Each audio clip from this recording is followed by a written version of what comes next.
Suma Teológica, parte segundo, 2AE. Cuestión 154.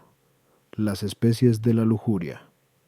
Nos toca ahora tratar de las partes de la lujuria. Sobre ello se plantean 12 problemas.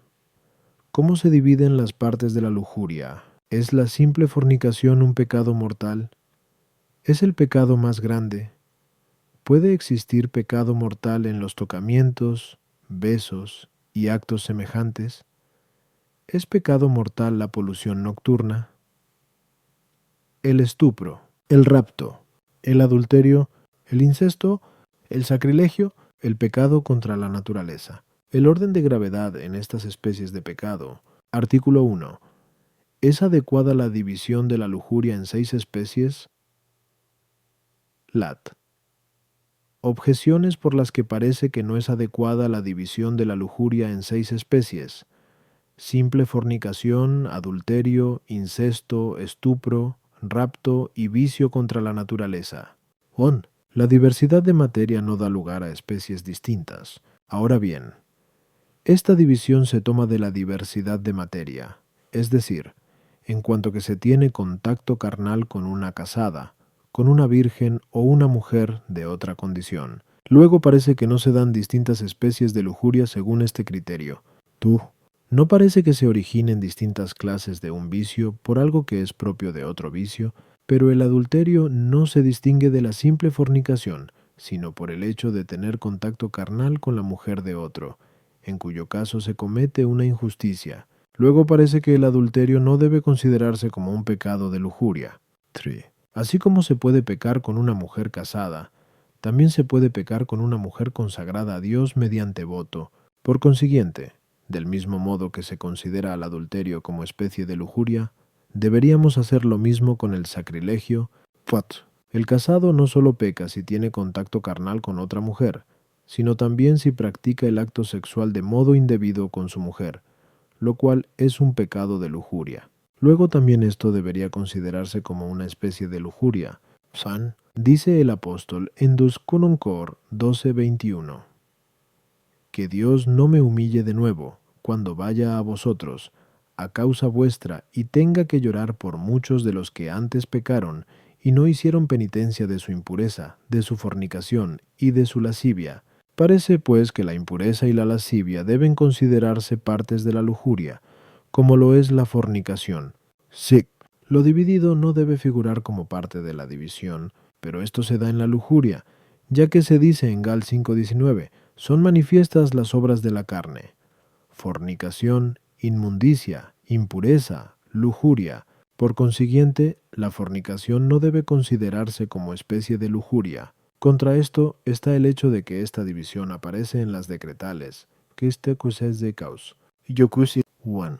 Respondo, como ya señalamos antes, que 3. El pecado de lujuria consiste en el uso del placer venéreo en contra de la recta razón. Esto puede suceder de 2 modos. En primer lugar, por la materia en la que se busca este deleite. En segundo lugar, en cuanto que, aun habiendo una materia de vida, no se cumplen otras condiciones necesarias, y dado que la circunstancia, en cuanto tal, no especifica el acto moral, sino que lo hace el objeto materia del acto, es conveniente que las partes de la lujuria se tomen atendiendo a la materia u objeto. La disconformidad con la recta razón puede tener su origen en un doble principio. Primero, por no ordenarse al fin del acto venéreo, y así, si se impide la generación de la prole, se da el vicio contra la naturaleza, como en todo acto venéreo del que no puede seguirse la generación, y si se impide la debida y digna educación de la prole, hay fornicación simple, de hombre libre con mujer libre.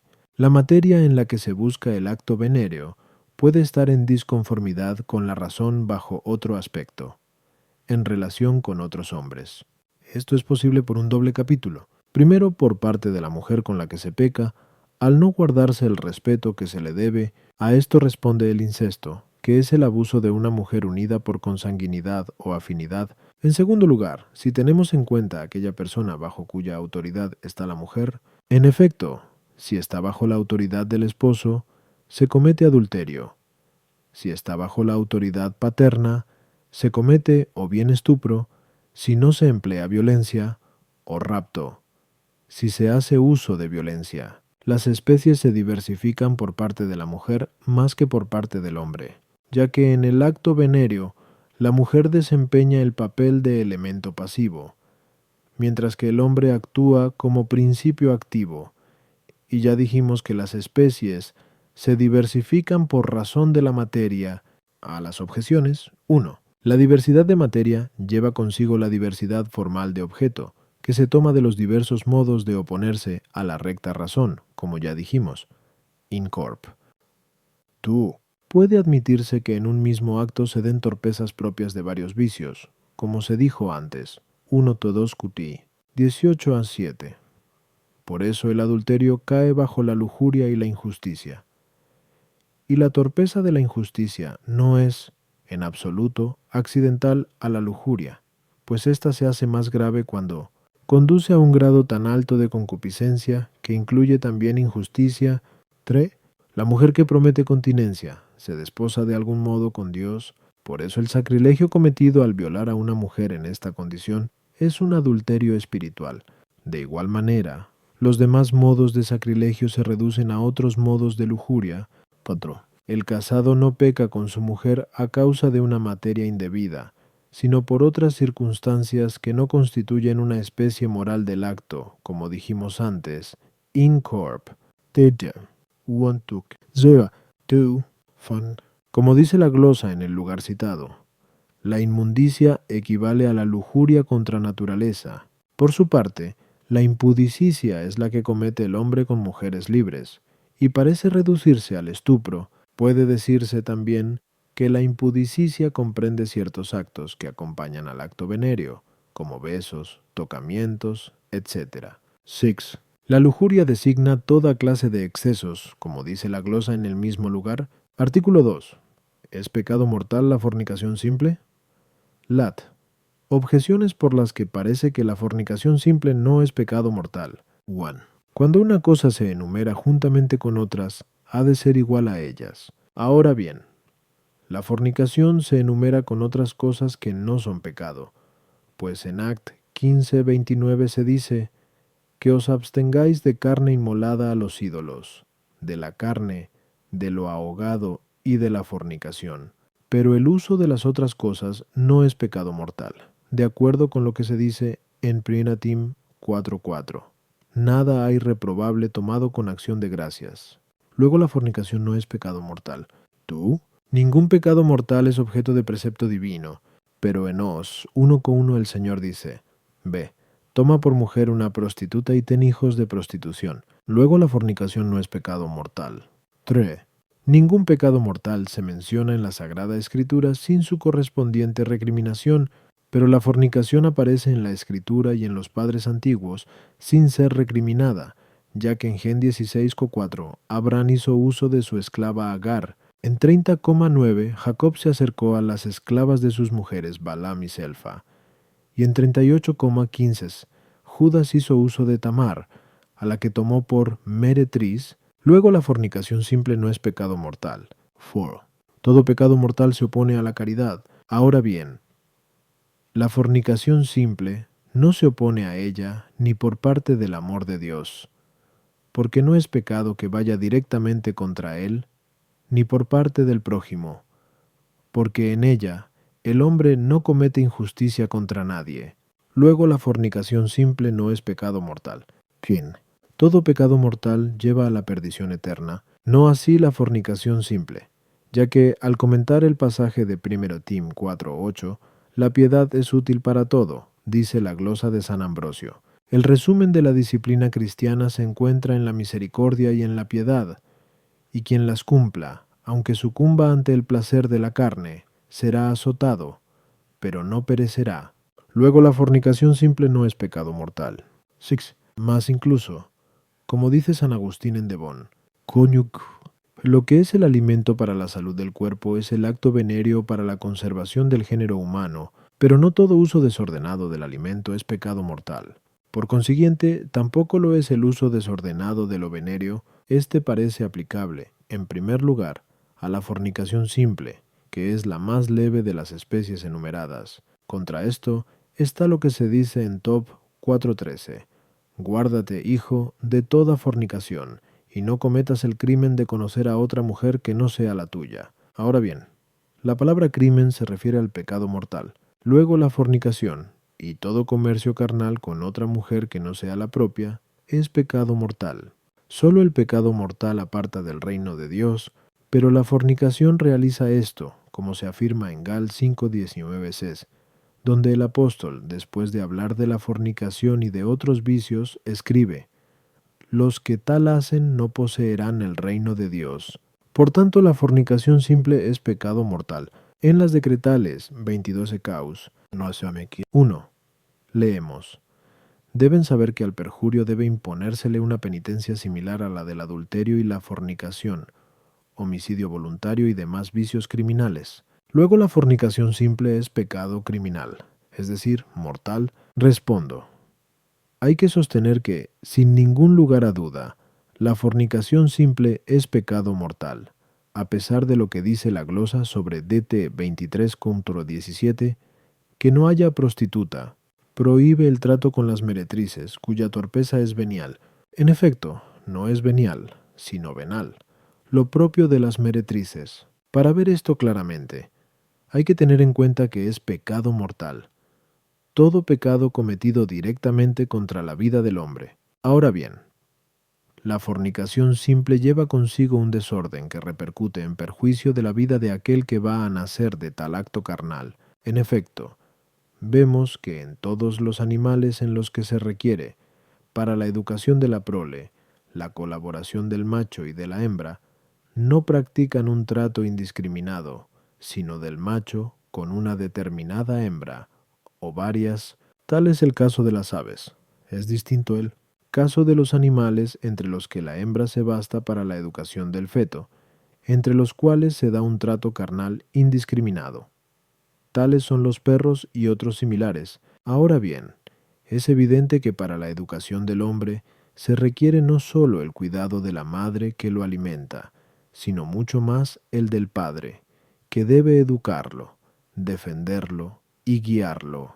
Por eso es contrario a la naturaleza humana el que el hombre practique indiscriminadamente el trato carnal, siendo preciso, por el contrario, que sea marido de una determinada mujer, con la que ha de permanecer no durante un corto periodo de tiempo, sino por mucho tiempo, incluso durante toda la vida. Por eso los padres tienen obligación de preocuparse de la seguridad de la prole como exigencia de su misma naturaleza, para educarla convenientemente. Esta seguridad desaparecería si se admitiera un trato carnal no definido. Esta concreción de una mujer se llama matrimonio, y por eso se dice que es de derecho natural, pero dado que el comercio carnal se ordena al bien de todo el género humano, y los bienes comunes están sujetos a la determinación de la ley, como se vio antes, 1.2q 90. 2. Es lógico que esta unión del macho y de la hembra, llamada matrimonio, esté sujeta a alguna ley. Cómo está determinada entre nosotros, se verá en la tercera parte, su PL. Q. 1. Cuando hablemos del matrimonio como sacramento, de aquí se deduce que, siendo la fornicación un contacto indeterminado, al no darse dentro del matrimonio, va contra el bien de la educación de la prole y es, por ello, pecado mortal. Y no obsta lo dicho el que, en algún caso, se provea a la educación de la prole, ya que lo que viene determinado por una ley se juzga conforme a lo que sucede más comúnmente, y no según lo que puede suceder en un caso particular. A las objeciones 1. La fornicación se nombra con los otros vicios, no porque tenga la misma razón de gravedad que ellos, sino que, si se juntan, es más bien porque de todos ellos podría originarse disensión entre judíos y gentiles, rompiendo así la armonía en que debían vivir. Los gentiles no consideraban la fornicación simple como ilícita, debido a la corrupción de su razón natural. Los judíos, en cambio, instruidos en la ley divina, la consideraban ilícita. En cuanto a los otros vicios que se enumeran allí, los judíos los reprobaban por una costumbre de convivencia legal, de ahí que los apóstoles se los prohibieran a los gentiles, no porque fueran ilícitos en sí mismos, sino por ser reprobables para los judíos, como ya dijimos antes, 1.2 qui, se interesa. 4-3. 2. La fornicación es considerada como pecado en cuanto que se opone a la recta razón. Y la recta razón humana se guía por la voluntad divina, que es la regla primera y principal. Por eso lo que hace el hombre por voluntad de Dios, obedeciendo a su mandato, no va contra la recta razón, aunque parezca que se opone al orden común de la razón. Del mismo modo que no va contra la naturaleza lo que se opera milagrosamente mediante el poder divino, aunque se oponga al curso ordinario de sus leyes. De ahí que, así como Abraham no pecó al querer sacrificar a su hijo inocente, ya que obedeció a Dios, aunque ello, considerado en sí mismo, suele ser opuesto a la rectitud de la razón humana, tampoco pecó Oseas al fornicar cumpliendo un precepto divino, ni tal comercio carnal debe llamarse propiamente fornicación, aunque se llame así según el lenguaje ordinario. Por eso dice San Agustín en 13 Confes: cuando Dios ordena algo contrario a cualquier costumbre o pacto, aunque no se haya hecho nunca, hay que hacerlo. Y añade, puesto que, así como en el orden humano, el superior puede ordenar al inferior, así Dios puede mandar sobre todos los seres. 3. Abraham y Jacob, al usar de las esclavas, no cometieron fornicación, como diremos más adelante al hablar del matrimonio. Súpela. Y 65a, 5-2. A Judá no es necesario eximirlo de pecado, puesto que también vendió a su hermano José. La fornicación simple va contra el amor al prójimo en cuanto que se opone al bien de la prole, como ya dijimos, in corp, ya que no engendra conforme a lo que es conveniente para ésta, pip. Las obras de piedad hacen que el que ha cometido pecado carnal se libre de la perdición eterna, en cuanto que, mediante ellas, se dispone a conseguir la gracia del arrepentimiento. Y en cuanto que satisface por los pecados carnales cometidos, pero esto no quiere decir que, si sigue cometiendo pecado carnal, sin arrepentirse hasta la muerte, se libre mediante estas obras de piedad. De una sola relación carnal puede nacer un hombre, por eso la relación carnal desordenada, que impide el bien de la prole que puede nacer, es pecado mortal en sí misma, y no sólo por el desorden de la concupiscencia. En cambio, por el abuso o desorden de una sola comida, no se impide el bien de la vida entera del hombre. Por ello, el pecado de gula no es, en sí mismo, mortal. Lo sería, no obstante, si se tomara, a sabiendas, un alimento que originara la pérdida de la condición humana, como en el caso de Adán, pero no se sigue que la fornicación sea el pecado menos grave dentro de los de lujuria. Es menos grave el contacto venéreo con la propia esposa hecho por puro placer. Artículo 3. ¿Es la fornicación el pecado más grave? Lat. Objeciones por las que parece que la fornicación es el más grave de los pecados. 1. Parece que un pecado es tanto más grave cuanto procede de una mayor sensualidad. Ahora bien, la mayor sensualidad se da en la fornicación, ya que en la glosa A1 Cor 6,18 se dice que el ardor de la sensualidad es máximo en la lujuria. Parece pues que la fornicación es el pecado más grave. Tanto más gravemente peca el hombre cuanto recae sobre una materia más próxima a él. Así, peca más gravemente quien golpea a su padre que el que golpea a un extraño. Pero, como se dice en 1 Cor 6,8, el que fornica peca contra el propio cuerpo, que es lo más allegado al hombre. Por tanto, parece que la fornicación es el pecado más grave. 3. Cuanto más excelente es un bien, tanto más grave parece ser el pecado cometido contra él.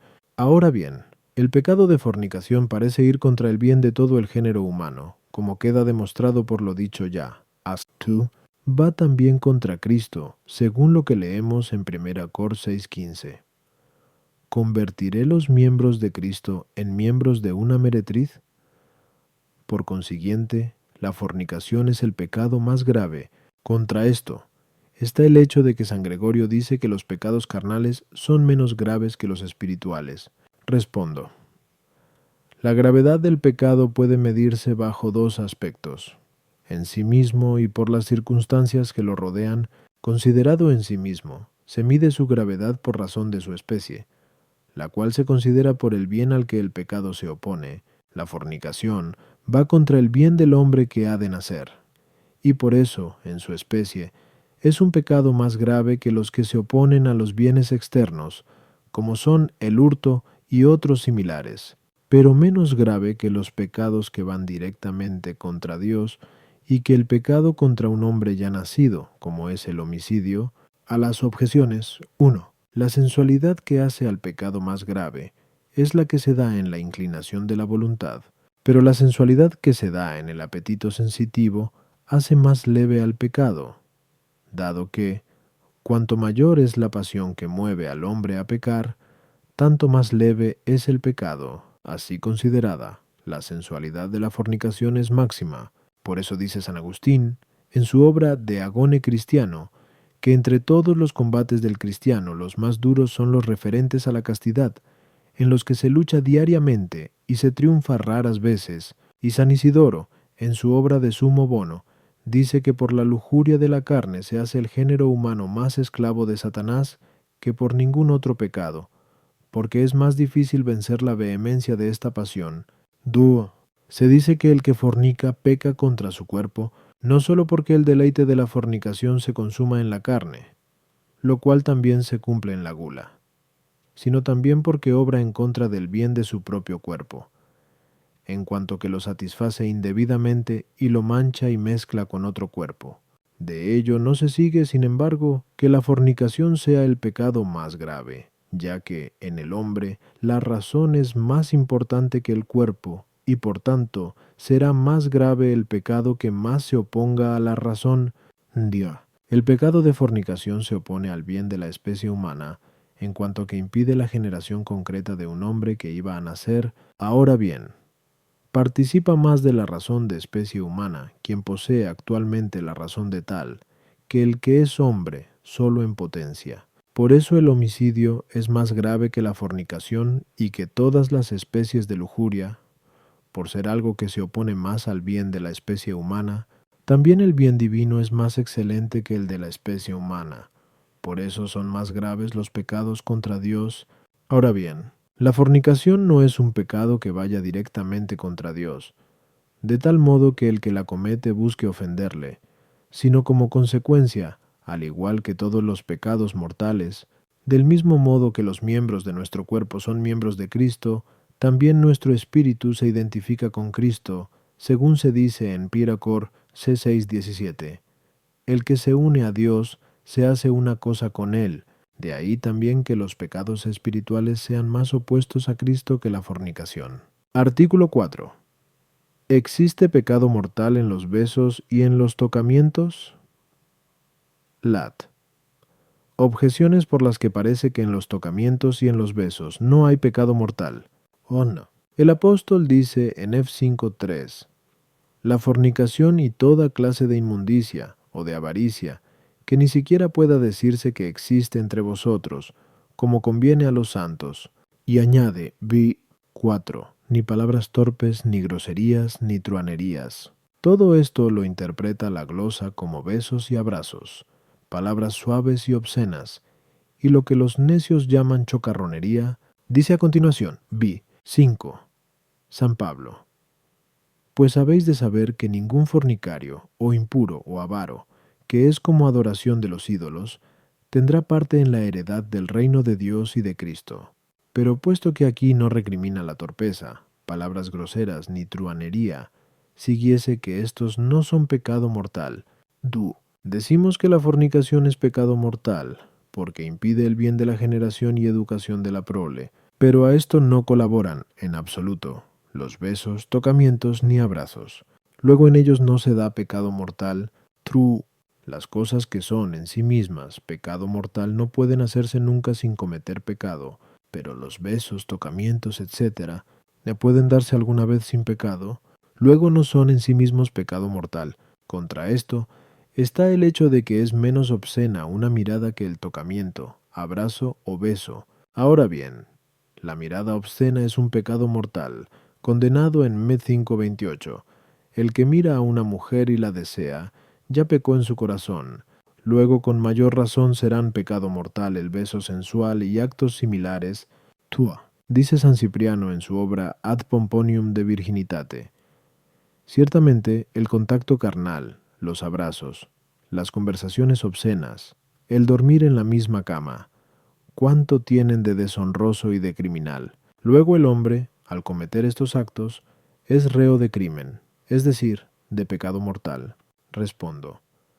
Consideramos que una cosa es pecado mortal desde un doble aspecto. En primer lugar, por su especie, y así considerados, los besos, abrazos y tocamientos no son necesariamente pecado mortal, puesto que pueden darse sin sensualidad, bien sea por costumbre patria, por necesidad o por otra circunstancia o causa razonable. En segundo lugar, decimos que una cosa es pecado mortal por razón de su causa. El que da limosna para inducir a herejía, peca mortalmente por la corrupción existente en la intención con que lo hace. Ahora bien, ya dijimos antes, 1.2q 72a 8, que no solo el consentimiento en el acto de pecado mortal es pecado grave, sino también el consentimiento en el deleite del mismo. Por ello, dado que la fornicación es pecado mortal, y lo son mucho más las otras especies de lujuria, sigúese que no sólo el consentimiento en el acto, sino también el consentimiento en el deleite de tal pecado es pecado mortal. Por consiguiente, dado que los besos, abrazos, etc., tienen por fin el placer, síguese que son pecado mortal. Solo bajo este aspecto decimos que son libidinosos, y como tales, pecado grave. A las objeciones 1. El apóstol no menciona los tres últimos actos, porque no revisten gravedad de pecado, sino en cuanto dicen relación con los anteriores. 2. Los besos y tocamientos, aunque no impiden directamente el bien de la prole, son fruto de la sensualidad, que es la raíz de la oposición a dicho bien, de ahí que sean pecado mortal. 3. De la objeción se deduce que esos actos no son pecado mortal por su misma naturaleza. Artículo 5. ¿Es pecado mortal la polución nocturna? Lat. Objeciones por las que parece que la polución nocturna es pecado. 1. El merecer y desmerecer se refieren a una misma cosa. Ahora bien, el que duerme puede merecer, como leemos de Salomón, que pidió a Dios el don de sabiduría mientras dormía, tal como se dice en 3 re 3 humosinques y en 2 par l sieses. Luego también se puede desmerecer mientras se duerme. Da, todo el que tiene uso de razón puede pecar. Dado que, mientras se duerme, se tiene uso de razón, porque con frecuencia se razona en ese estado, y se refiere una cosa a otra, se asiente o se disiente.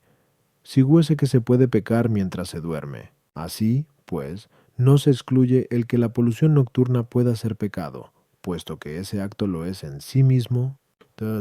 Es inútil increpar e instruir a quien no puede obrar conforme a la razón ni contra ella, pero algunos hombres son instruidos e increpados mientras duermen, según leemos en Job 33, 15, 16.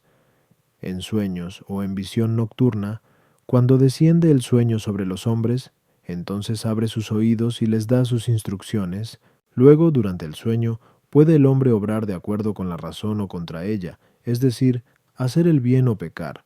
Por ello parece que la polución nocturna es pecado. Contra esto está lo que dice San Agustín en 12 Supergen. Cuando la imagen que acompaña a nuestra conversación durante la vigilia se reproduce, como visión, en el que duerme, sin que éste pueda distinguir entre ella y la verdadera unión con los cuerpos, la carne se ve excitada y produce sus efectos normales. Todo ello se realiza sin pecado, del mismo modo que no es pecado decir una cosa que ha sido pensada únicamente para decirla. Respondo. Podemos hablar de la polución nocturna bajo dos aspectos. En primer lugar, en sí misma, así considerada, no es pecado, puesto que todo pecado depende del juicio de la razón, y así el primer movimiento de sensualidad solo es pecado, en cuanto que puede ser reprimida por el juicio de la razón. Si quitamos el juicio de la razón, desaparece la razón de pecado. Ahora bien, mientras dormimos, la razón no emite un juicio libre, sino que se gobierna todo por un mundo de fantasmas que nos parecen seres reales, como es evidente por lo que dijimos antes.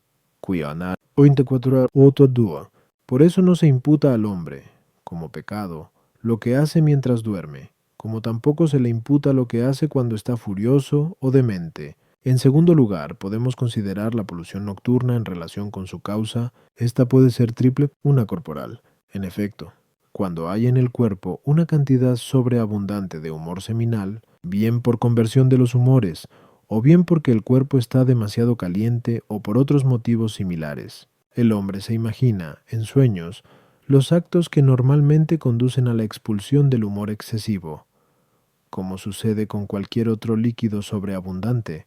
Por ello, si la sobreabundancia de tal humor se debe a una causa culpable, como puede ser el exceso de comida o de bebida, en ese caso la polución es culpable en virtud de la causa que lo ha producido. En cambio, si la sobreabundancia o emisión de tal humor no proviene de una causa culpable, la polución nocturna no es culpable en sí misma ni por razón de su causa. Una segunda causa de la polución puede ser interior al hombre.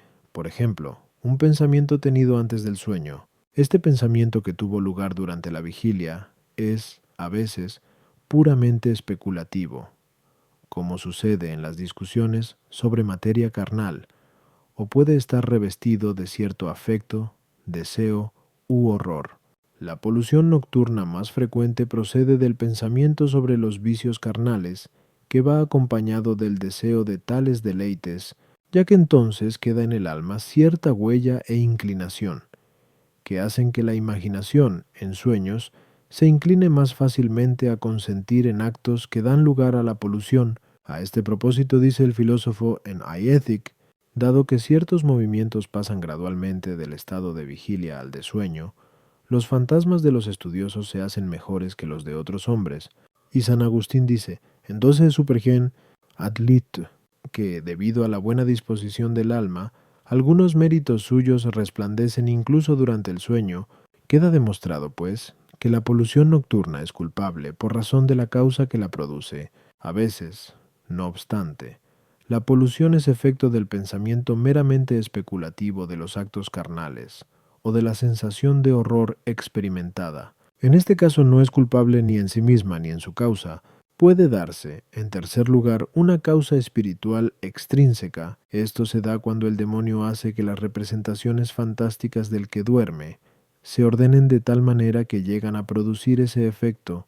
Esto es culpable a veces por la causa que la ha producido, es decir, la negligencia en prepararse contra las ilusiones presentadas por el demonio, como se canta en el himno de completas.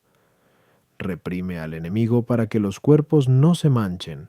A veces se da sin culpa alguna por parte del hombre, y se debe solo a la maldad del demonio, como leemos en las Collationes Patrum de uno que siempre padecía polución nocturna los días festivos, debido a que el diablo se la producía para que se abstuviera de tomar la Sagrada Comunión.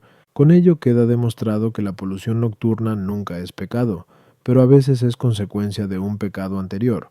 A las objeciones 1. Salomón no mereció, en sueños, que Dios le concediera la sabiduría, sino que eso fue un símbolo de un deseo anterior de la misma, por lo cual se dice que tal petición agradó a Dios, como dice San Agustín en Dodece Supergen, ad lit. Do. Según que las fuerzas sensitivas interiores se vean más o menos violentadas por el sueño, debido a la turbulencia o la pureza de los vapores, el uso de la razón se ve más o menos impedido también en el sueño, pero siempre se ve algo impedida por él, de tal modo que no puede ejercer totalmente el juicio libre, como ya dijimos en la primera parte, que por eso entonces no es considerada culpable de lo que hace. 3. La aprehensión de la mente no se ve tan impedida durante el sueño como el juicio, el cual se logra mediante la conversión a las imágenes sensibles. Por eso no hay inconveniente en admitir que el hombre, mediante su razón, aprehenda algún concepto nuevo durante el sueño, sea en virtud de los pensamientos e imágenes, por revelación divina, o por influjo de los ángeles buenos y malos. Artículo 6. ¿Debe considerarse el estupro como una especie nueva de lujuria? Lat.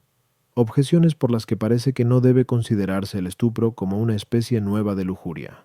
1. El estupro es la defloración ilícita de una virgen, tal como aparece en las decretales. Dexique sis caus.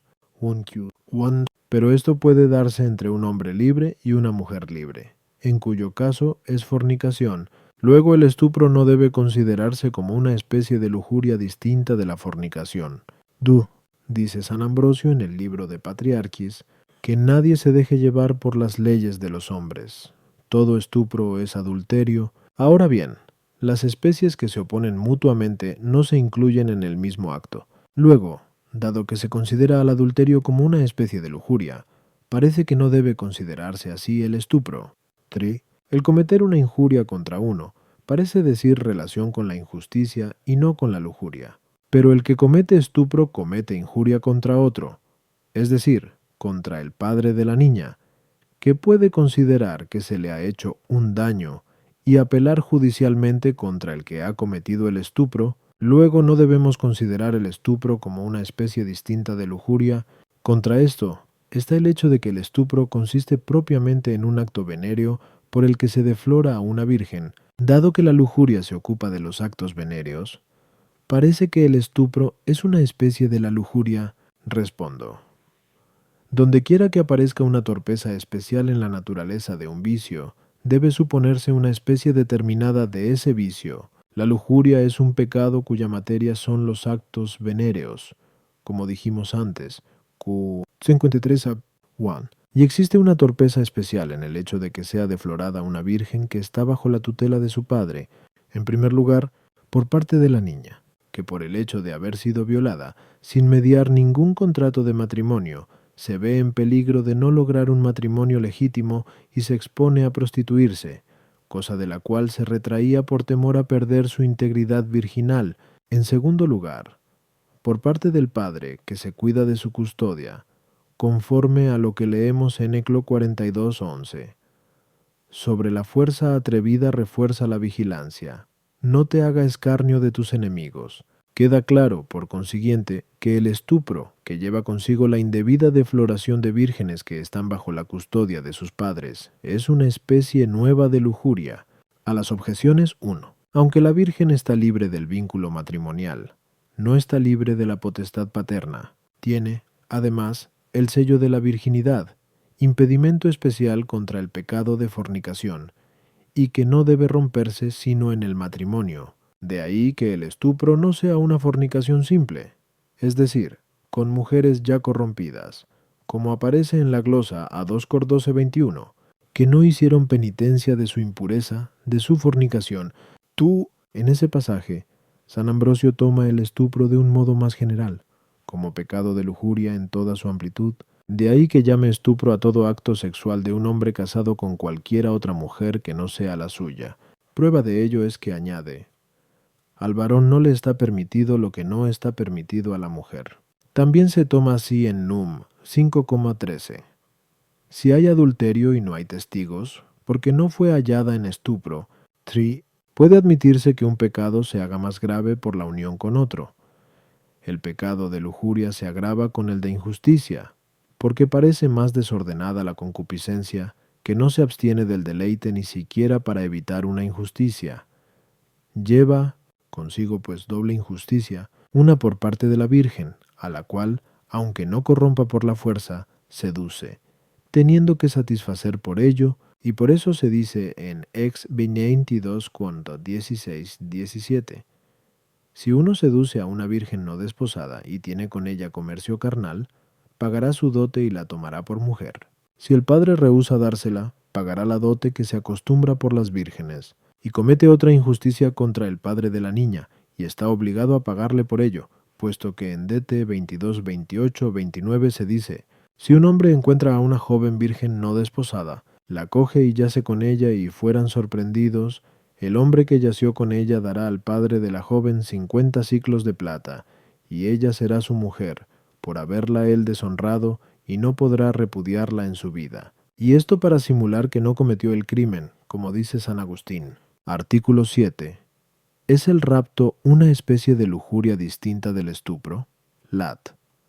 Objeciones por las que parece que el rapto no es especie de lujuria distinta del estupro. Ian. Dice San Isidoro en sus etimologías: el estupro, es decir, el rapto, es propiamente un coito ilícito, derivado de la palabra corromper. Por eso quien comete rapto goza del estupro. Parece, pues, que el rapto no debe considerarse una especie de lujuria distinta del estupro. Parece que el rapto lleva consigo cierta violencia, pues se dice en las decretales, Isexe gesis xss caus. 1. El rapto se comete cuando se saca a una niña por la fuerza de casa de su padre para, una vez corrompida, tomarla por esposa. Pero el que se emplee violencia contra alguien es accidental a la lujuria, la cual se ocupa, esencialmente, del deleite carnal. Por tanto, parece que el rapto no es una especie determinada de lujuria.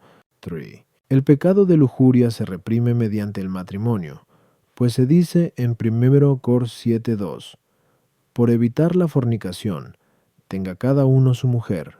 Pero el rapto impide el matrimonio subsiguiente, puesto que se dice en el Concilio Meldense, nos ha parecido prudente que quienes roban mujeres o las seducen no las tengan por esposas, aunque las reciban luego como tales con el consentimiento de sus padres. Luego el rapto no es una especie determinada de lujuria que se distinga del estupro. El hombre puede hacer uso de su esposa sin cometer pecado de lujuria, pero puede cometerse rapto cuando alguien saca a su esposa por la fuerza de la casa de sus padres y tiene con ella comercio carnal. Luego no debe considerarse el rapto como una nueva especie de lujuria. Contra esto está el testimonio de San Isidoro, para quien el rapto es un coito ilícito. Respondo, el rapto, tal como aquí lo entendemos, es una especie de lujuria que a veces se da juntamente con el estupro, otras veces se da sin estupro, y en otras ocasiones no se da cuando hay rapto. Se dan ambos cuando se usa violencia para deflorar a una virgen. Dicha violencia se comete a veces contra la virgen y contra el padre. Otras veces se comete solo contra el padre, cuando la virgen consiente en ser sacada violentamente de la casa de su padre. La violencia del rapto presenta también otra diferencia. A veces la joven es sacada violentamente de la casa de sus padres y es corrompida violentamente, pero otras veces, aunque sea sacada a la fuerza, no es corrompida violentamente, sino con su consentimiento, bien sea corrompida con acto de fornicación o con acto matrimonial. En efecto, siempre que haya violencia, se salva el concepto de rapto, pero puede darse el rapto sin estupro si uno arrebata a una viuda o a una niña ya corrompida. Por eso dice el Papa Símaco, detestamos a los raptores de viudas o de vírgenes por la crueldad del crimen, y viceversa, el estupro se da sin rapto cuando se desflora indebidamente a una virgen sin emplear violencia. A las objeciones 1, el rapto y el estupro se dan casi siempre juntos. De ahí que a veces se tome el uno por el otro. El empleo de violencia parece tener origen en la vehemencia del deseo, que hace que el hombre no tema exponerse a los peligros correspondientes. Hay que distinguir entre el rapto de jóvenes desposadas y el de jóvenes que no lo están. Las primeras han de ser devueltas a sus esposos, que tienen derecho sobre ellas por el hecho de estar desposadas. En cambio, las no desposadas han de ser devueltas, en primer lugar, a la potestad paterna. Después, si los padres consienten, pueden ser tomadas por esposas. El hacerlo de otro modo es ilícito, ya que quien roba algo tiene obligación de restituirlo. No obstante, el rapto no anula el matrimonio ya contraído, aunque impide contraerlo. En cuanto al texto del concilio que se aduce, se escribió para reprobar ese crimen, y ya está abrogado. Por eso San Jerónimo defiende lo contrario cuando escribe: hay en las Escrituras 3 clases de matrimonio legítimo. La primera se da cuando una virgen casta es dada legítimamente a un hombre. La segunda, cuando una virgen es raptada por un hombre fuera de casa y unida a él por la fuerza. Si el padre quiere, la dotará como el padre crea conveniente y pagará el precio de la virginidad. La tercera se da cuando el padre de la joven no quiere entregarla a este hombre y se la entrega a otro. Puede referirse también dicho texto a las que ya están desposadas, sobre todo por palabras de presente. El esposo, en virtud de los esponsales, tiene ya derecho sobre la esposa. Por ello, aunque peque al emplear la fuerza, no comete rapto. Por eso dice el Papa Gelasio: la ley de los reyes antiguos dice que se comete rapto cuando una joven no desposada es robada con violencia. Artículo 8. ¿Es el adulterio una nueva especie de lujuria? Lat. Objeciones por las que parece que el adulterio no es una nueva especie de lujuria distinta de las demás. Se llama adulterio por el hecho de que uno se acerca a otra mujer distinta de la suya, como dice la glosa Alex. Pero la mujer distinta de la propia puede hallarse en varios estados. Puede ser una virgen sometida a la autoridad paterna, una meretriz, etc. Luego parece que el adulterio no es una especie de lujuria distinta de las otras. Tú, dice San Jerónimo, no importa la razón por la que uno se vuelve loco, y Sixto Pitagórico dice que adúltero es el que ama excesivamente a su mujer. Luego el adulterio se da en toda clase de lujuria y no debe considerarse como una nueva especie de esta, donde se da la misma razón de torpeza. No parece que sea necesario asignar otra especie de pecado distinta. Ahora bien, en el estupro y en el adulterio parece que existe la misma razón de torpeza, ya que en ambos casos se fuerza a una mujer sujeta a la autoridad de otro. Por consiguiente, el adulterio no es una especie de lujuria distinta de las otras. Contra esto está el testimonio de San León Papa, quien escribe: se comete adulterio cuando, o por deseo de placer, o por consentimiento de la otra persona, se tiene comercio carnal con otro, o con otra en contra del pacto conyugal. Ahora bien, esto lleva consigo una torpeza especial dentro de la lujuria. Luego el adulterio es una nueva especie de lujuria. Respondo. Adulterio, como indica la misma palabra, es acceso al tálamo ajeno. En él se peca de dos modos contra la castidad y contra el bien de la generación humana. Primeramente, por tener comercio carnal con una mujer con la que no se está casado, como sería necesario para la educación de la propia prole. En segundo lugar, al tener comercio carnal con una mujer casada, impidiendo así el bien de la prole ajena. Dígase lo mismo de la mujer casada que se corrompe por el adulterio. De ahí que se diga en Eclo 23, 32, 33. Toda mujer que abandona a su marido pecará, en primer lugar, por desobedecer la ley del Altísimo, en la que se ordena, ex 20:14, no fornicarás. En segundo lugar, por abandonar a su marido, actuando en contra de la seguridad de su prole. En tercer lugar, por cometer adulterio y procurarse hijos de otro hombre, lo cual va contra el bien de la propia prole. Pero lo primero es común a todos los pecados mortales. Mientras que los otros dos elementos pertenecen de modo especial al adulterio, queda claro, pues, que el adulterio es una nueva especie de lujuria, dado que encierra en sí mismo una especial deformidad acerca de los actos venéreos. A las objeciones. 1. Si un casado tiene comercio carnal con otra, el pecado de él puede considerarse por parte suya, en cuyo caso siempre será adulterio porque peca contra la fidelidad del matrimonio, o por parte de la mujer a la que accede. Así mirado, es adulterio a veces, cuando un casado peca con la mujer de otro, y otras veces estupro u otra clase de pecado, según las diversas condiciones de las mujeres con las que tiene la relación carnal. Ya dijimos antes, 1. Que las diversas especies de lujuria se toman del distinto estado de las mujeres. El matrimonio se ordena especialmente al bien de la familia humana, como se dijo antes. Ahora bien, el adulterio supone una oposición especial al matrimonio, por cuanto viola la fe matrimonial que cada uno debe a su cónyuge, y puesto que el que ama a su mujer excesivamente obra contra el bien del matrimonio, haciendo de él un uso indebido, aunque no viole la fidelidad, pudiendo llamársele, en cierto modo, adúltero. Esto se dice con mucha mayor razón del que ama excesivamente a la mujer de otro. La esposa está bajo la autoridad del marido en cuanto que está unida a él en matrimonio, mientras que la niña está sometida a la autoridad de su padre, como persona que ha de ser unida en matrimonio por medio de él. De ahí que el pecado contra el bien del matrimonio sea adulterio en el primer caso, mientras que es estupro en el segundo. Debido a esto, hablamos de dos especies distintas de lujuria. De otros temas pertenecientes al adulterio, hablaremos en la tercera parte, al tratar del matrimonio. Suple Cuntus 59 A3, Q60 y 62. Artículo 9. ¿Es el incesto una especie distinta de lujuria? Lat. Objeciones por las que parece que el incesto no es una especie distinta de lujuria. Pond.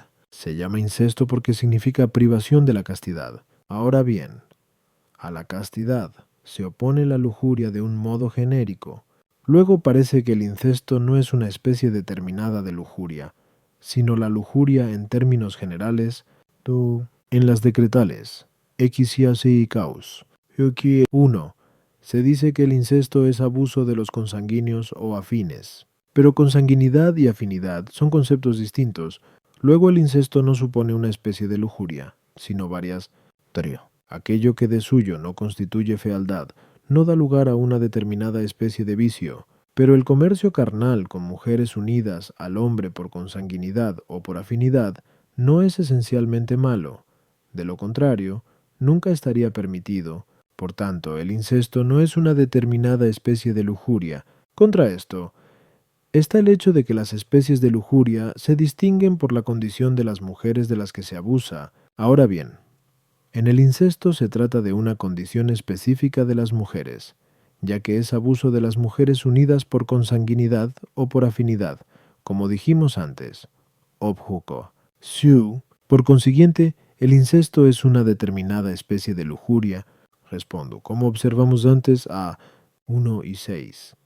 Es necesario que haya una determinada especie de lujuria, donde se halle algo que se opone al debido uso de los placeres venéreos. Ahora bien, en el uso de mujeres unidas a nosotros por consanguinidad o por afinidad, existe algo que no va bien con el placer venéreo, por una triple razón. En primer lugar, porque el hombre debe tributar cierto honor a los padres, y, por consiguiente, a los demás consanguíneos que descienden de ellos mediante un parentesco cercano.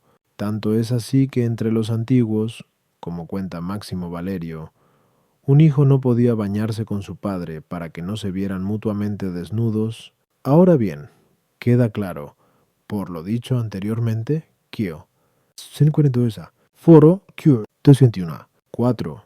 Que en los actos venéreos existe una torpeza contraria al honor, por eso los hombres se avergüenzan de ellos, por lo que no es conveniente que exista comercio carnal entre tales personas. Esta misma idea parece querer expresarse en Lev 18,7.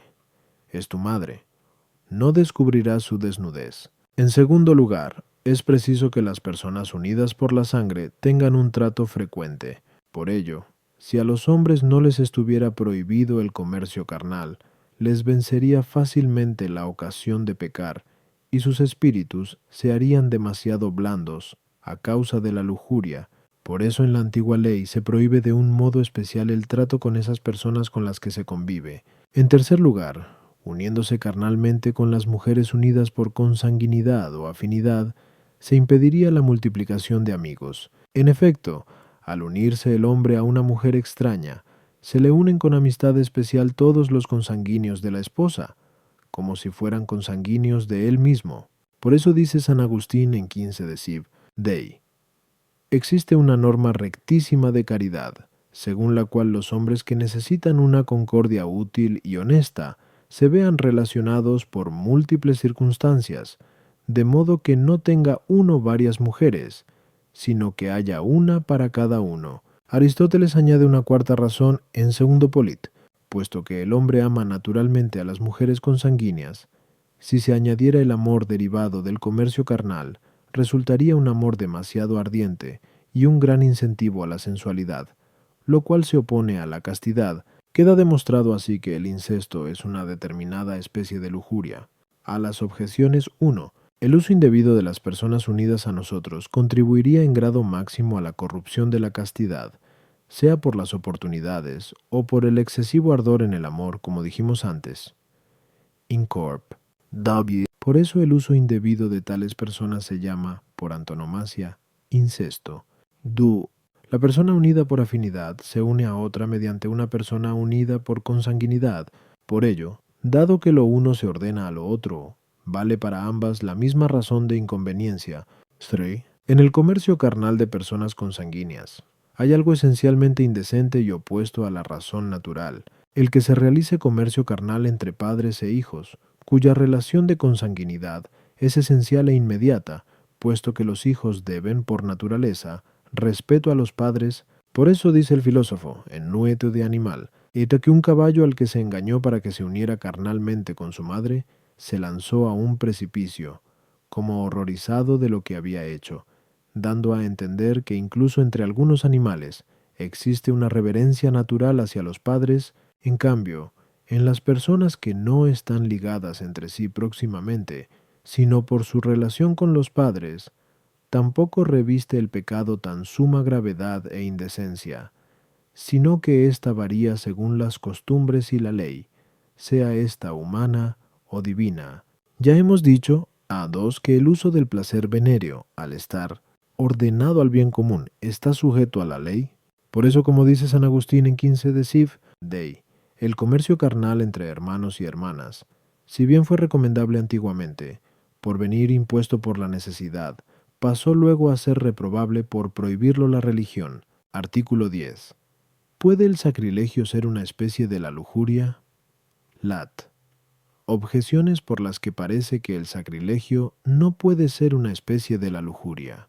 1. Una misma especie no puede encontrarse bajo diversos géneros no subalternos. Ahora bien, el sacrilegio es una especie de irreligiosidad, como ya se dijo antes.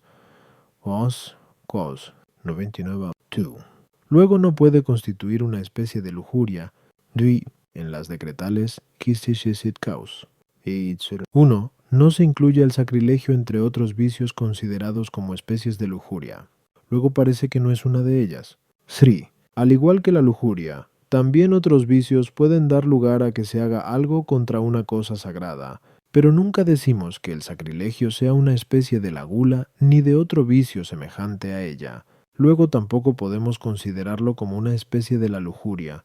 Contra esto está el testimonio de San Agustín, quien, en 15 de Siv, Dei, afirma que de igual manera que es inicuo traspasar las lindes de los campos por el afán de poseer, también es inicuo traspasar la norma de las costumbres por el apetito de placer carnal en cosas sagradas. Ahora bien, el traspasar los límites de los campos en cosas sagradas es pecado de sacrilegio.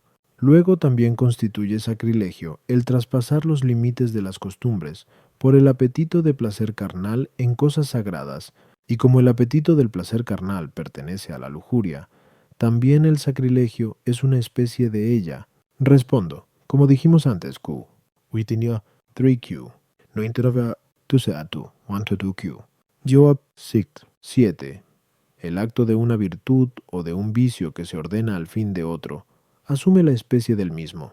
Así, el hurto cometido por razón de adulterio pasa a ser adulterio. Es evidente, por otra parte, que el acto de castidad, si se ordena al culto de Dios, es acto de religión, como se ve en aquellos que hacen voto de guardar virginidad, tal como nos dice San Agustín en De Virginitate.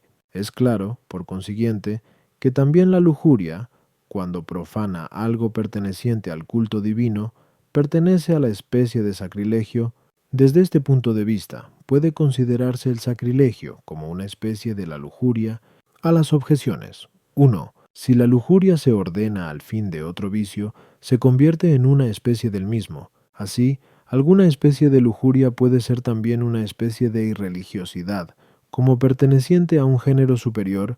En la objeción se enumeran las especies de la lujuria en sí misma, mientras que el sacrilegio es una especie de lujuria en cuanto ordenada al fin de otro vicio. Puede también coexistir con diversas especies de lujuria, pues si uno abusa de una persona unida a él mediante lazos espirituales, comete sacrilegio semejante al incesto. Si abusa de una virgen consagrada a Dios, en cuanto que es esposa de Cristo, comete sacrilegio semejante al adulterio. En cuanto que está bajo el cuidado de un padre espiritual, será un estupro espiritual.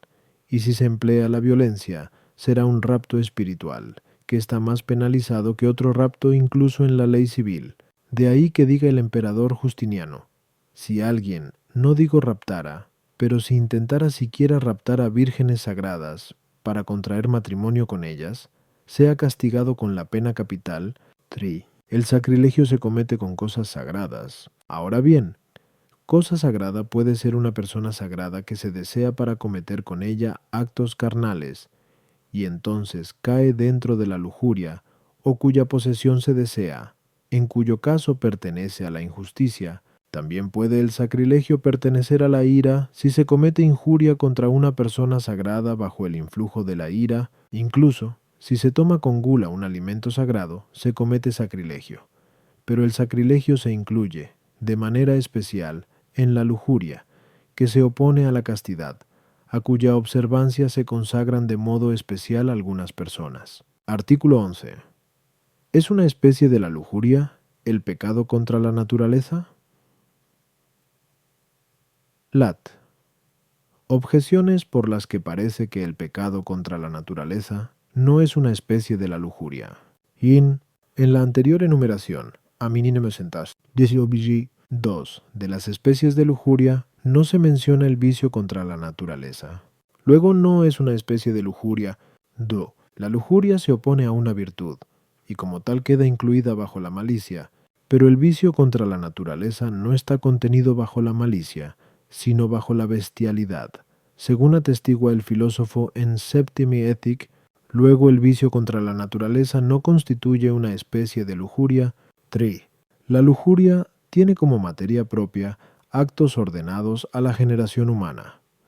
Como consta por lo ya dicho, 153 pero el vicio contra la naturaleza se refiere a actos de los que no puede seguirse la generación, luego no es una especie de la lujuria.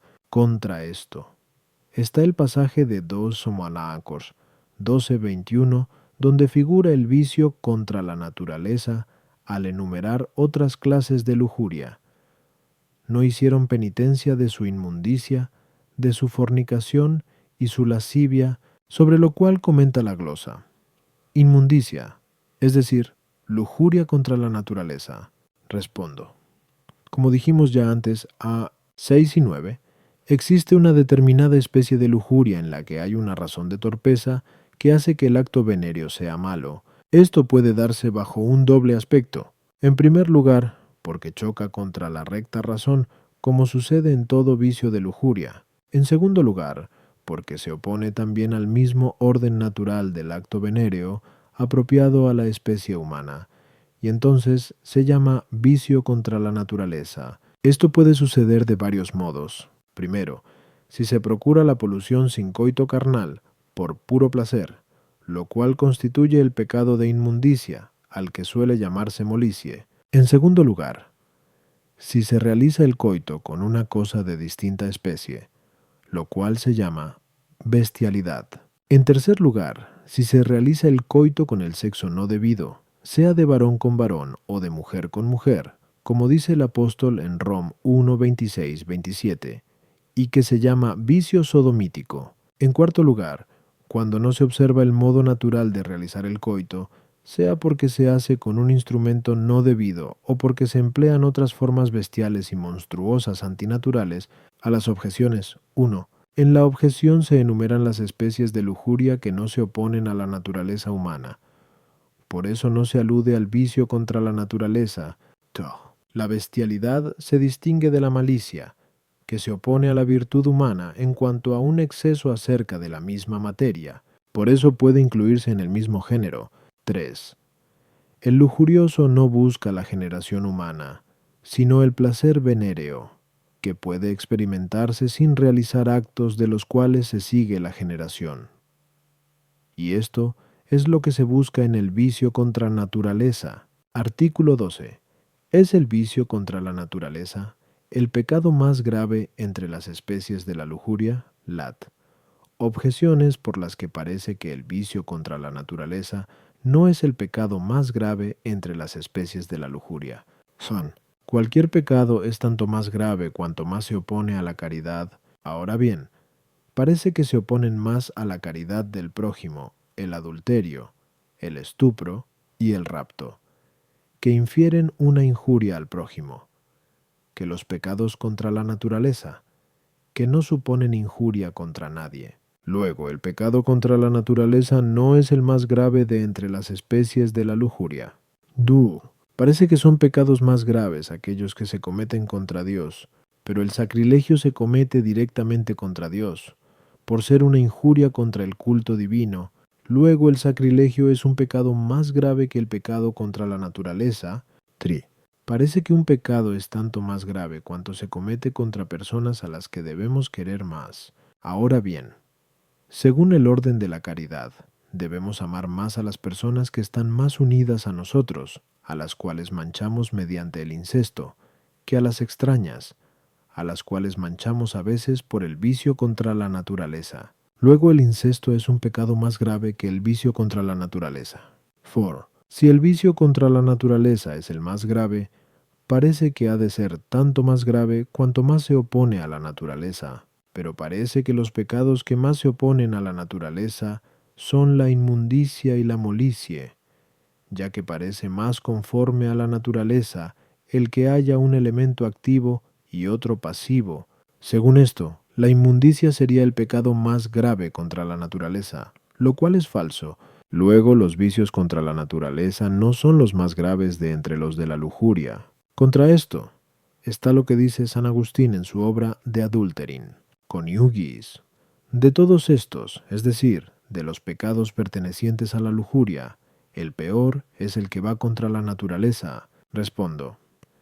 En cualquier orden de cosas, la corrupción de los principios es pésima, porque de ellos dependen las consecuencias. Ahora bien, los principios de la razón son los naturales, ya que la razón, presupuestos los principios determinados por la naturaleza, dispone los demás elementos de la manera más conveniente. Esto se nota tanto en el orden especulativo como en el operativo.